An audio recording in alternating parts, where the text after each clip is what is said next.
This is Lisa from Mobile Tech Review, and today we're looking at the HP Folio 13. This is HP's first Ultrabook. It runs on Intel CPU, all Intel inside for the most part, and we're going to take a look at it now. This is the HP Folio 13. This is a 13.3-inch Ultrabook from HP. Like all the other Ultrabooks so far, it runs on Intel platform, and you can get it with a Core i5 ULV CPU. That means ultra low voltage, running at 1.6 gigahertz. Currently, HP does not offer an i7 option or an i3 option, which means pretty much the price is what the price is. There's very little variation. If you get the quick ship model, which this is, the 1020 US, comes with Windows 7 Home Premium, 128 gig SSD, that Core i5 CPU, and 4 gigs of DDR3 RAM soldered to the motherboard. If you buy it online and customize it, you can go up to Windows 7 Professional, and you can get a different wireless card. Now here's the confusing and interesting thing. If you looked at this guy on HP's website, you're thinking about buying it, it says as Intel Advanced and Wireless with integrated Bluetooth. But if you get this quick ship model right here, this 1020 US, it actually has Broadcom Wi-Fi and Bluetooth, and I just want to point that out. Not that I have anything against Broadcom Wireless, but that means that the Broadcom version is only single band N, and it does not support Intel wide-eye wireless display. So that's pretty much the other option that you get, or not even an option. If you just do a build to order, you will get Intel integrated Wi-Fi according to HP. Get that Windows 7 Professional option, and you can add a fingerprint scanner with a TPM module. This guy right here does not have that. HP lists this for $8.99 on their website after a $30 instant discount, but retailers around us, Staples, Fry's, Micro Center, all of them carry this model, and they're selling it for $950. So what's up with that? Not quite sure, but it's a bit more expensive actually if you buy it in the store rather than direct from HP. The Folio's big selling points compared to other Ultrabooks are its longer battery life and a very good keyboard. This is a very typing-friendly keyboard. So as you can see, you have reasonably large keys, nice spacing in between the keys, and there's more key travel and key height than on some other Ultrabooks. That's the problem with Ultrabooks, because they're so skinny, there's not much room for a whole lot of key travel. But in the case of the HP, well, it's a little bit thicker at 18 millimeters than some other Ultrabooks, and a little bit heavier, 3.3 pounds versus 3 pounds on average, down to even 2.5 for the lightest one, which is a Toshiba Portage Z830 and Z835. But what you get here, this is for you people who are on the road and you need to do a lot of typing. You're definitely going to like this better than the Asus ZenBook UX31, which is a lovely Ultrabook, but nasty for typing. And even the Toshiba Portage, not a good typing experience at all. This one, and the Dell XPS 13, my two favorite keyboards. Lenovo would come in third with their U300S. Now, how does HP achieve that long battery life? Well, they've got a nice 6-cell battery in here that's sealed inside, and we'll take a walk around in a minute so you can see what it looks like. But the other thing is they tone down on the performance a little bit. This guy scores 8915 on PC Mark Vantage, and that's about 1,000 points lower than the Dell XPS 13 and the Asus ZenBook UX31, also running on the Core i5 CPUs, and also MacBook Air on this Core i5 as well. So they've toned down the performance, and the other thing they've done, they put up a nice enough LCD on here. It's TN, LED backlit, so the viewing angles are not super wide, but really it's not bad. Color saturation is good, but brightness is abysmal on this. Now, if you're going to use this indoors in subdued lighting, it's not a problem. If you're going to take this out in bright locations, you have a very bright office, it's going to be a problem because you're going to notice glare, you're going to notice a lot of reflections because the backlighting isn't enough to combat that. And it averages about 140 nits brightness. To give you an idea, the XPS 13 is close to 300 nits of brightness, and so is the MacBook Air, and the ZenBook is the brightest of them all, pushing closer to 363 or so. That's what you're giving up for that long battery life of 9.25 claimed hours, and real life about 7, maybe a little bit more, depending on where you're setting your brightness. Trust me, you're not going to be setting it that low and what you're doing with it. But say you're using web, using Office, that kind of stuff, even some light Photoshop work. You notice that it has a very narrow bezel, and that's cool. Narrow bezels are very in. Nobody likes to look at lots of metal around the frame of the display. But you'll also notice, see the big black border here on the glass? Kind of weird, right? Kind of negates the beauty of having a narrow hardware bezel here when you've got so much of an inset around here. So the size of the panel is what it is, and really just HP decided not to conceal it and show you some more of that black there. But in terms of color and contrast, this is actually a nice display. Now that we picked on the brightness, I like it quite well for that. It is a glossy display. There is no matte option, so of course you will have to deal with the reflections. Got your webcam up here, and now we'll take a look around the machine. The display opens fairly to a wide angle, as you can see here, which is nice, wider certainly than the Dell XPS 13 and some others that, because of this lid overhang on the back here, they often interfere and hit. But HP did a good job, so you can tip this guy pretty far back. From the side view, you can see it's not exactly ultra thin, but you know, it's still thinner than any other normal non-Ultrabook notebook on the market. You have a single USB 2.0 port on this side. Here's your headphone jack, 3.5mm combo. The bottom is genuine plastic, and I'm not going to complain about that too much. It's nice, rubbery, soft touch. It stays relatively cool compared to metal, and it feels good. It's not so slippery, so it's okay by me. You can see there's heat vents over here. There's also some right behind the display where it exhausts out.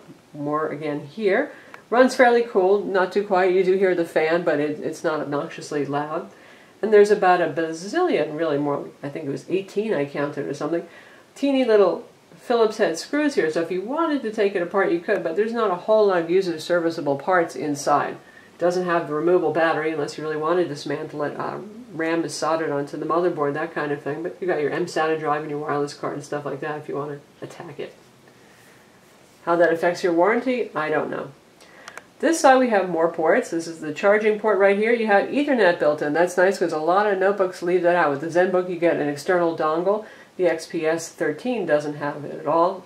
MacBook Air, obviously you need a dongle too.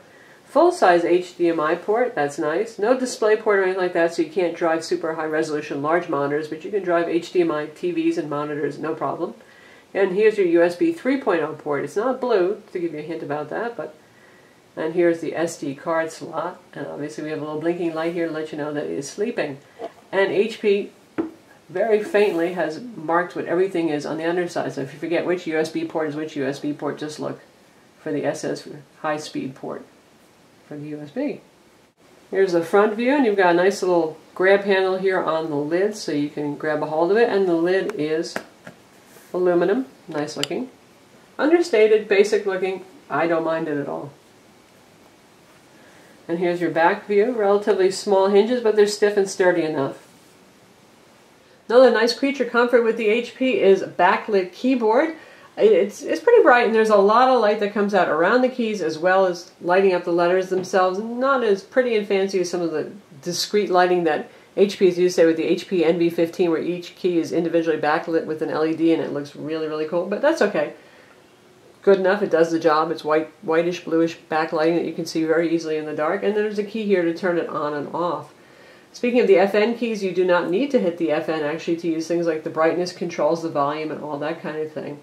And this has Dolby audio inside, no Beats audio, because this is sort of a semi-businessy product, but my goodness, for an Ultrabook, these speakers are very loud and very full. I mean, like, really, really loud. You're not going to need to plug this into separate speakers if you're going to watch a movie or something like that.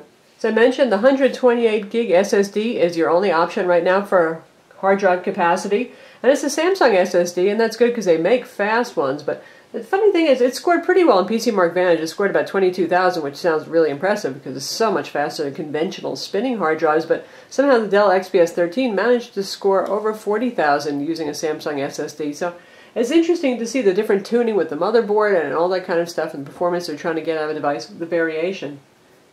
With that 128 gig SSD drive, we have about 67 gigs free and available to us. Now there's a restore partition on here, and you brave folks can go ahead and make your restore DVDs and then whack that to gain some more space. And that's a little bit lower than the class average, where we see often closer to 80 gigs free. That may be because HP bundles a lot of software on here. We're surprised for an Ultrabook that's one of their premier experience devices. There's a lot of stuff on here. Now some of it's just web shortcuts, like you've got that shortcut to eBay, Zynga games are over here. You've got Wild Tangent games that are pre-installed. Bleo Reader. Antivirus trial is installed by default, Norton. And then lots of other HP stuff. We've got the HP Video Store in here. We've got a whole lot of HP management update stuff. We've got their HP downloading application. So there's a good amount of stuff on here you can clear off, too, to get some more space. And, of course, the usual Office 2010 Starter Edition is on here. You can enter your product key if you want to use the full version, otherwise just use Word and Excel in the Starter Edition format. In terms of performance, though it's not the fastest Ultrabook on the block, it still has quite good numbers and is absolutely just fine, more than capable of handling everyday office things. Web browsing, email, even YouTube playback, MS Office, Photoshop work. It can handle that. If I wanted to play some moderate or casual games, it probably wouldn't be my first choice since it's not the fastest, most tuned for speed Ultrabook on the block, but you know, for really casual games like Wild Tangent games, it's fine, just fine. Crisis 2, don't even think about it. Of course, this can handle, as I said, YouTube and Hulu and all that kind of stuff, and we're going to give that a try right now so you can see. One thing I like to say, the trackpad, very nice for multi-touch, a good feeling surface, pretty much like the NB15 again that we recently reviewed in that respect. This part is a great experience. You can see it's being responsive to multi-touch, it's behaving, but the buttonless trackpad, these so-called buttonless, they actually do click. You can probably hear that. These things are so stiff, you're going to dislocate your thumb joint. I don't know what HP was thinking with that, so it's a shame because it really mars an otherwise very nice experience. Palm rejection is pretty good with this, and then there's a little spot here that's outlined. You can double tap on that to turn off the trackpad if you find you're hitting it too often. Let's check out some Hulu video. Keyboard is very quiet also, which is nice. No rattly, no clacky thing. It feels very nice and cushioned, and there's no flex here. I mean, if you press down, it moves just a little bit. They're always going to move a little bit, but definitely no trampolining here. And we'll just pick something that's featured here.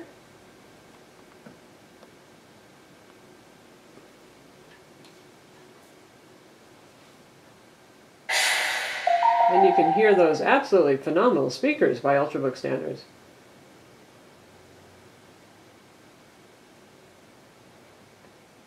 The following we're only at half volume with limited commercial interruption by Miramax on Hulu Plus.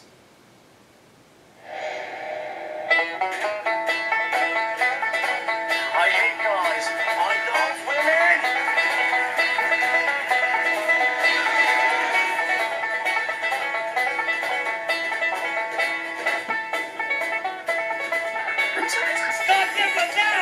You want to play fun little games? Come on, you nasty little cute little baby. Now we've got it going at 480p. Precious substance in all the land. Plays just fine. Fan is not being too obnoxiously loud. Powers the world. This is the year's supply. So it works fine with Hulu. I know, because next year you'll be doing this alone. Also works for locally stored content. Obviously there's no DVD drive built in, so if you're on the road on an airplane, you got to preload some MPEG-4 or WMV files of your choice, or I suppose you could hit the HP movie store too. HP would love that. The notebook can handle, again, Adobe Photoshop just fine. Even with Intel HD 3000 integrated graphics, that's good enough for most folks. I mean, if you're working with seriously huge images and advanced filter effects, and I'm talking 50 megs or more, you might be wishing to have dedicated graphics, but when I work with 20 meg raw files on this, I have no problems even applying filters and all that kind of thing, and I don't mind giving up a second here and there just for the portability and convenience of using this machine. Stays relatively cool too, doing everyday business tasks. The CPU temperature is around 45 centigrade, 100 is the max allowed, so that's pretty cool, and the fan again it's going, you can hear it, but it's not too super loud. Even playing Flash video, which used to kind of toast up computers, nowadays Flash is pretty well optimized for good hardware acceleration, and it doesn't really work too hard at it. Fine for Office, fine for Excel, light development work. Clearly not a gaming system, not a Series 3D workstation, but for 2D graphics, Adobe Illustrator, various things like that, works just fine. So really, it's more than capable enough to be the average person's primary machine. If you have great need to do demanding tasks, again, like 3D rendering or 1080p video editing, that kind of thing, then Ultrabook isn't your best choice. But for just about everything else that most of us do, it's really quite capable, which is neat. You plug this guy into an external monitor using the HDMI port, and you've got a really nice desktop setup when you bring this back from the road. So that's the HP Folio 13. It's available now. Starts at, well, according to HP on their website, $8.99, but if you see it in stores, it's going to cost you $9.50.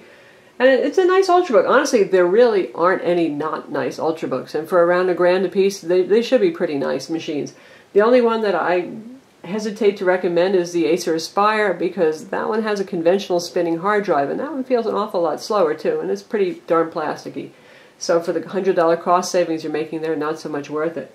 With the HP, you get a good solid machine. You get no flex on the body here. Good looking enough. It's not flashy. It's not like, ooh, gorgeous like the ZenBook or the MacBook Air, that kind of thing, but not bad looking at all. A little bit heavier at 3.3 pounds. And again, you're giving up a bit on the display. It is really not very bright, and that's a shame. And that's one thing that holds us back from recommending it more strongly. Performance, a little bit lower than other Ultrabooks. Again, it's not super duper, a whole lot lower, and it still gets good scores and behaves pretty well, but HP's focus on getting you long battery life here is to blame. So it's too bad in a way that we can't kind of crank up the settings if we want to get more strong performance. But this is for you guys who are road warriors, who need to do basic office tasks. You don't need the most cutting-edge speed you can possibly squeeze out of an Ultrabook, but you do need long battery life. This guy will give you that. I'm Lisa from Mobile Tech Review. Visit our website for the full review, and don't forget to subscribe to our YouTube channel.